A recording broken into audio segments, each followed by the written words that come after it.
सुमन दिल्ली में रहती थी। उसके पापा चाट का ठेला लगाते थे। सुमन भी इस काम में अपने पापा का साथ देती थी। पापा, ये लो, सारे गोलगप्पे भी तैयार हो गए और पानी भी बना दिया। बस मीठी चटनी आप बना लो, मैंने हरी चटनी बना दी है। सुमन बिटिया, सारा काम तो तूने ही कर दिया। तू तो मेरी आदत खराब कर रही है बेटी। कुछ दिनों में तू ससुराल चली जाएगी तो तेरे बिना काम में बिल्कुल मन नहीं लगेगा। तेरी बहुत कमी खलेगी बिटिया। बस रो दिए। सुमन, अब तू ही अपने पापा को संभाल। थोड़ी थोड़ी देर में मन भारी कर लेते हैं। पापा, मैं आपको छोड़कर कहीं नहीं जाऊंगी। मुझे ये शादी नहीं करनी। मैं भी आपके और माँ के बिना नहीं रह पाऊंगी। पापा नहीं बिटिया, ऐसे नहीं कहते। बेटियों को अपने ससुराल जाना ही होता है। केशव बहुत अच्छा लड़का है, तो ससुराल में बहुत खुश रहेगी। सुमन की शादी सूरत में तय हो गई थी। 1 महीने बाद सुमन की शादी थी, इसीलिए सुमन अपने माता पिता से दूर दूसरे शहर जाते थोड़ा उदास थी। सुमन बड़ी थी और एक छोटा भाई था जो अभी पढ़ रहा था। धीरे धीरे 1 महीना बीत गया और सुमन की शादी का दिन आ गया। सुमन के माता पिता उसे राजी खुशी डोली में विदा करते हैं। शादी के बाद सुमन दिल्ली से सूरत अपनी ससुराल आ जाती है। सुमन का पति केशव एक गैराज में गाड़ियों की मरम्मत करता था। सुमन समझदार थी, उसने आते ही पूरे घर को संभाल लिया। बस बहू, मैं और रोटी नहीं लूंगी, केशव को दे दे। बस एक ही रोटी देना, पेट में बिल्कुल भी जगह नहीं है। इतना स्वादिष्ट खाना बनाया है बहू कि मैं एक रोटी भूख से बढ़कर खा गई। कहा माँ जी, 2 निवाले की 1 रोटी होती है मेरी छोटी छोटी। अब मैं आ गई हूँ ना, तो रोजाना आपको ऐसे ही गरम गरम मेरे हाथ का बना भोजन खाना होगा। कोई बहाना नहीं चलेगा। हमारे तो भाग्य खुल गए बहू, जो तुम हमारे घर में बहू बनकर आई। जीती रहो। सुनिए, मैंने आपका टिफिन पैक कर दिया है, ये लीजिए। बस मैं 2 मिनट में आई। अब ठीक है, मैं बाहर तब तक मोटरसाइकिल निकालता हूँ। माँ जी, और क्या क्या राशन लाना है? बस यही बहू जो लिखवाया है, बाकी तुम अपने लिए जो चाहो खरीद लेना। ठीक है, मैं थोड़ी देर में लौटती हूँ। सुमन केशव के साथ मोटरसाइकिल पर बाजार चली जाती है। सुमन, कहो तो गैराज बाद में चला जाऊंगा। तुम अकेले घर सामान लेकर कैसे जाओगी? अरे आप चिंता मत करो, मैं ऑटो ले लूंगी। केशव सुमन को बाजार में छोड़कर गैराज जाने लगता है। तभी उसकी मोटरसाइकिल के आगे कहीं से एक पत्थर आ जाता है। केशव की मोटरसाइकिल लड़खड़ा जाती है और वो बहुत तेज गिरता है। केशव को काफी चोट आ जाती है। सुमन कुछ ही दूरी पर थी। हे ईश्वर, ये क्या हो गया? भाई साहब, थोड़ी मदद कीजिए। चिंता मत करो बहन जी, सब ठीक हो जाएगा। कुछ लोग सुमन की मदद करते हैं और केशव को बराबर के अस्पताल में ले जाते हैं। डॉक्टर केशव का इलाज करता है। कुछ देर बाद केशव को आराम मिलता है। ज्यादा गंभीर चोटें तो नहीं थी, पर केशव के पैर की हड्डी टूट गई थी। 2 दिन बाद केशव को छुट्टी मिलती है। माँ, मैं ठीक हूँ, बस पैर की हड्डी में ही तो फ्रैक्चर है। कुछ महीनों में मैं ठीक हो जाऊंगा, चिंता मत करो। अरे माँ हो ना बेटा, तू नहीं जानता, जरा सी खरोच भी बच्चे को आ जाए तो माँ का कलेजा निकल जाता है। और फिर तेरे तो इतनी चोट आ गई है। अब तो कुछ दिन के लिए गैराज भी नहीं जा सकता। जाना भी नहीं है, डॉक्टर ने अभी 6 महीने रेस्ट के लिए बोला है। आप चिंता मत करो, पैसों की कोई तंगी नहीं आएगी। मैं कोई काम शुरू कर देती हूँ ताकि घर में थोड़े पैसे आते रहें। तभी सुमन के माता पिता भी दिल्ली से आ जाते हैं। सुमन ने उन्हें फोन पर केशव के एक्सीडेंट की बात बताई थी, जिसे सुनकर वो रह नहीं सके। अब दामाद जी, काम की कोई चिंता मत करो। सुमन ने मेरे से चाट बनाना बहुत अच्छे से सीखा हुआ है। सुमन बिटिया, तू यहाँ सूरत में दिल्ली वाले गोलगप्पे शुरू कर, वो तो बहुत अच्छे बनाती है। कुछ दिन मैं यहाँ रुक जाता हूँ, जब काम सेट हो जाएगा तब मैं वापस चला जाऊंगा। हाँ पापा, ये ठीक रहेगा। दिल्ली वाले गोलगप्पे यहाँ बहुत अच्छे चलेंगे। हमारे इधर आसपास किसी ने भी दिल्ली वाले गोलगप्पे का काम नहीं शुरू किया हुआ। केशव बेटा, आप सारी चिंता छोड़ दो। पापा और मैं कुछ दिन अब यहीं रहेंगे। शुक्रिया माँ, शुक्रिया पापा, आपने मुझे बहुत हिम्मत दी है। ऐसी बहू और ऐसे समधी सचमुच बहुत नसीब वालों को मिलते हैं। सुमन की सास की आंखों में आंसू आ जाते हैं। केशव को भी अपने सास ससुर के आने के बाद बहुत हिम्मत मिल गई थी। सुमन अपने पापा के साथ सूरत में गोलगप्पे का ठेला शुरू करती है, जिसके ऊपर लिखा था दिल्ली वाले गोलगप्पे। गोलगप्पे के दीवाने तो बहुत लोग हैं और सूरत में तो पानीपुरी के सभी दीवाने हैं। ये देखकर सुमन और उसके पापा ने गोलगप्पे का स्टॉल लगा दिया। उनके बने गोलगप्पे बहुत पसंद किए जाने लगे। सुमन बिटिया, मुझे पता है अब तुम काम अकेले संभाल लोगी। अब हमें चलना चाहिए। सूरज भी अपनी बुआ के घर बहुत दिन से रुका हुआ है। वो उन पर बोल रहा था कि हमारे बिना उदास हो रहा है। हाँ पापा, सूरज बहुत दिन अकेला रुक गया और आपको दिल्ली का भी तो काम संभालना है। वो भी बहुत दिनों से बंद पड़ा है। अब तो मैं सब कुछ संभाल लूंगी, आप मेरी चिंता मत करो। सुमन के माता पिता वापस दिल्ली लौट जाते हैं। उन्हें आए हुए भी बहुत समय हो गया था। अब सुमन अकेले ही रोजाना गोलगप्पे का ठेला लगाने लगी। वो रोजाना सुबह उठकर गोलगप्पे और बाकी का सामान तैयार करती और बाजार निकलती। कुछ भी कहो सुमन दीदी, आपके गोलगप्पे का जवाब नहीं है। हम सारी सहेलियां रोजाना शाम को स्पेशली मार्केट आपके गोलगप्पे खाने के लिए आती हैं।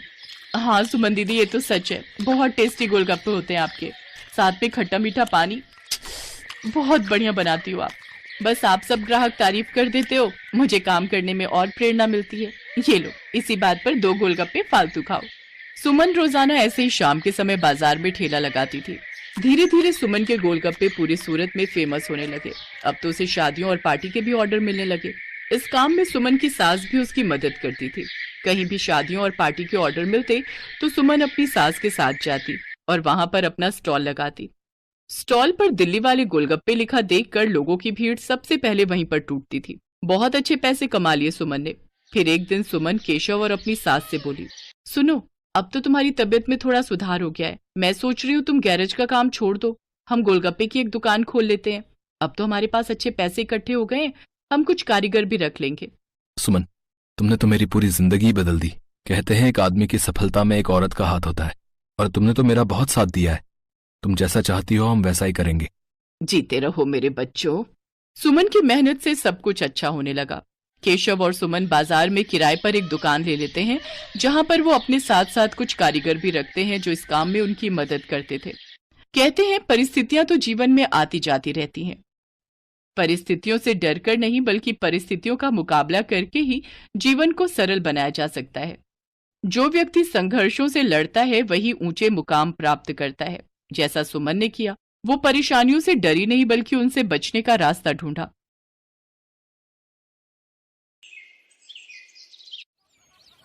अरे भाई, कैसे दिए गोलगप्पे? 50 रुपए की प्लेट है। और एक प्लेट में कितने गोलगप्पे? 6 गोलगप्पे होंगे। और कितने? अरे बाप रे बाप, 50 के 6 गोलगप्पे, इतने महंगे। तभी सोचो तुम्हारी दुकान में भीड़ क्यों नहीं है। मुझे फालतू की भीड़ चाहिए भी नहीं। मेरे पास वही लोग गोलगप्पे खाने आते हैं जो इन्हें खाने के लायक हैं, और तुम लगता है यहाँ नए हो। दाम पूछने से पहले ऊपर लगा बोर्ड ही पढ़ लेते। दाम और नाम दोनों लिखे हैं। मेरा नाम मशहूर है और ये मेरे मशहूर गोलगप्पे हैं। एक एक गोलगप्पा इतना करारा है कि तोड़ो तो आवाज 1 किलोमीटर तक सुनाई दे। और पानी जैसा ग्राहक चाहे, पूरे 10 तरह की वैरायटी है मेरे पास पानी की। और ये देखो, ये है मेरे गोलगप्पों की असली जान, मेरा ये खास मसाला। हाँ हाँ, ये सब तो ठीक है, पर फिर भी 50 रुपए वाकई बहुत ज्यादा है। दाम तो यही है और यही रहेगा। अब तुम देख लो कि तुम मेरे गोलगप्पे खाने के लायक हो या नहीं। अरे ये क्या बात हुई, तुम ऐसे बात करते हो अपने ग्राहक से? नहीं, ग्राहक से तो नहीं, पर जो फालतू मेरा वक्त बर्बाद करे उससे मैं ऐसे ही पेश आता हूँ। चलो अब आगे बढ़ो और कोई सस्ता गोलगप्पे का ठेला ढूंढो। मशहूर ऐसा ही था। ये बात तो 100% सच थी कि वो गोलगप्पे बहुत ही अच्छे बनाता था, लेकिन इस बात पर उसे घमंड भी बहुत था। मशहूर का मानना था कि उसके पास हुनर और किस्मत दोनों का साथ है, इसीलिए उसे पूरा यकीन था कि उसका काम कभी मंदा पड़ ही नहीं सकता। और वास्तव में ऐसा हो भी रहा था। मशहूर के पास भले ही ग्राहक कम थे, लेकिन उनसे ही वो अच्छा खासा मुनाफा कमा लेता था। फिर कुछ दिनों के बाद, हाँ भाई, लाओ जरा गोलगप्पे तो लगाना। अरे तुम फिर से आ गए। रेट कम नहीं होंगे, पहले ही बता रहा हूँ। हाँ हाँ, मैं तुमसे कम करने को कह भी नहीं रहा हूँ। ऐसा करो, सिर्फ मुझे नहीं, इन सबको भी गोलगप्पे खिलाओ और इन सबके पैसे मैं दूंगा। है, पगला गए हो क्या? अब ऐसा करो, पहले पैसे रखो मेरे सामने, फिर बात करना। तुम भी ना बड़े शक्की हो। ये लो, ये रखे तुम्हारे पैसे। इतना कहकर सूरज ने पूरे 2000 रुपए मशहूर के सामने रख दिए। सूरज अपने साथ जिन लोगों को लेकर आया था वो देखने में ही गरीब लग रहे थे। मशहूर ने सभी को गोलगप्पे खिलाए, जिसके पैसे सूरज नहीं दिए। फिर सबके जाने के बाद, क्या बात है भाई, कोई लॉटरी वॉटरी लग गई है क्या? अभी तो नहीं लगी, पर जल्दी लगने वाली है। क्या मतलब? तुम्हें कैसे पता कि लॉटरी लगने वाली है तुम्हारी? क्योंकि निरंजन बाबा ने मुझसे ऐसा कहा है। वो बहुत ही बड़े सिद्ध बाबा हैं। उन्होंने मुझसे कहा है कि मैं जितने लोगों का पेट भरूंगा, वो भी बिना उनसे कुछ लिए, मेरी लॉटरी लगने के उतने ही चांसेस बढ़ जाएंगे। तुम भी निरे उल्लू हो भाई, हैं? बाबा जी ने तुम्हें गरीबों को खाना खिलाकर कुछ भला काम करने को कहा होगा। जितने पैसे तुमने मेरे गोलगप्पे खिलाने में खर्च किए, उतने में तो तुम पूरा भंडारा कर सकते थे। मैं जानता हूँ, पर मुझे इन लोगों को कुछ ऐसा खिलाना था जो इनके बस के बाहर हो। खाना तो कोई ना कोई इन्हें खिलाई देता होगा, पर तुम्हारे गोलगप्पे वो इनके नसीब में कहाँ से आते। और बाबा जी ने मुझसे यही तो कहा था कि जाकर किसी का नसीब बदलो, तो मैंने बदल दिया। अब देखना, मेरी लॉटरी जरूर। सूरज बात कर ही रहे थे कि तभी सूरज का फोन बजने लगा। हेलो, हाँ भाई, क्या क्या तू सच बोल रहा है? सच में? वाह वाह वाह भाई, मजा आ गया भाई, मजा आ गया। तू वहीं रुक, मैं बस वहीं आ रहा हूँ, वहीं आ रहा हूँ मैं। हाँ। अरे अरे क्या हो गया, कहाँ भागे जा रहे हो? मेरी लॉटरी लग गई भाई, वो भी पूरे 10 लाख की। शुक्रिया भाई, शुक्रिया यार, बहुत शुक्रिया यार, सच में तुम्हारे गोलगप्पों की वजह से ये सब हो पाया। अच्छा अब मैं चलता हूँ, मैं फिर आऊंगा और अगली बार और ज्यादा लोगों को लेकर आऊंगा, तुम तैयार है ना? इतना कहकर सूरज वहाँ से चला गया, लेकिन मशहूर को सोचने पर मजबूर कर गया। मेरे गोलगप्पे ऐसा भी कर सकते हैं, मुझे तो पता ही नहीं था। अगर मुफ्त में मेरे गोलगप्पे खिलाकर इस लड़के की किस्मत खुल सकती है तो फिर मेरी क्यों नहीं? हाँ, अब से मैं भी लोगों के नसीब बदलूंगा। अब वो नहीं, बल्कि मैं खुद अपने गोलगप्पे लोगों को फ्री में खिलाऊंगा। अगले दिन मशहूर ने सबसे पहले अपने लिए एक लॉटरी का टिकट खरीदा और फिर उसके हाव भाव बिल्कुल ही बदल गए। साथ ही उसकी दुकान का बोर्ड भी अब गोलगप्पों की कीमत की जगह पर लिखा था बिल्कुल फ्री। मतलब वो सच में अब लोगों को मुफ्त में गोलगप्पे खिला रहा था। साहब, कभी सपने में भी नहीं सोचा था कि आपकी दुकान में खड़े होकर गोलगप्पे खा सकूंगा। भगवान आपका भला करे, आपकी खूब तरक्की हो, आप जो चाहो वो सब आपको मिले, मैं भगवान से यही प्रार्थना करूंगा। मशहूर को पहली बार किसी ने ऐसा कुछ कहा था। मशहूर को बहुत अच्छा लगा, लेकिन अब भी मशहूर के दिमाग में उसका खुद का फायदा पहले था। उस दिन अपने बनाए हुए सारे गोलगप्पे मुफ्त में खिलाने के बाद वो फौरन लॉटरी ऑफिस पहुंचा। मशहूर चंद, हाँ मुबारक हो, आपको इनाम मिला है पूरे 10,000 का। क्या सिर्फ 10,000? और पहला इनाम तो 10 लाख का था। हाँ तो वो पहला इनाम भी तो है। आपकी किस्मत इतनी भी अच्छी नहीं है, शुक्र मनाइए कि 10,000 तो मिले। मशहूर इनाम के 10,000 लेकर अपने घर वापस आ गया। वो उदास था और नाराज भी। क्या हुआ जी, लॉटरी लगी क्या? लगी भी और नहीं भी, ये देखो 10,000 मिले हैं। अरे वाह, तो फिर आप उदास क्यों? आपको तो खुश होना चाहिए ना। अरे पर 10,000 से क्या होता है, इतने में तो 4-5 दिनों में अपनी दुकान से ही कमा लेता हूँ। उस लड़के को तो पहला इनाम मिला था, वो भी पूरे 10 लाख का, और उसने तो इतने कम गोलगप्पे खिलाए थे। मैंने तो अपने सारे गोलगप्पे मुफ्त में खिला दिए, फिर भी मुझे क्या मिला और उसे क्या मिला?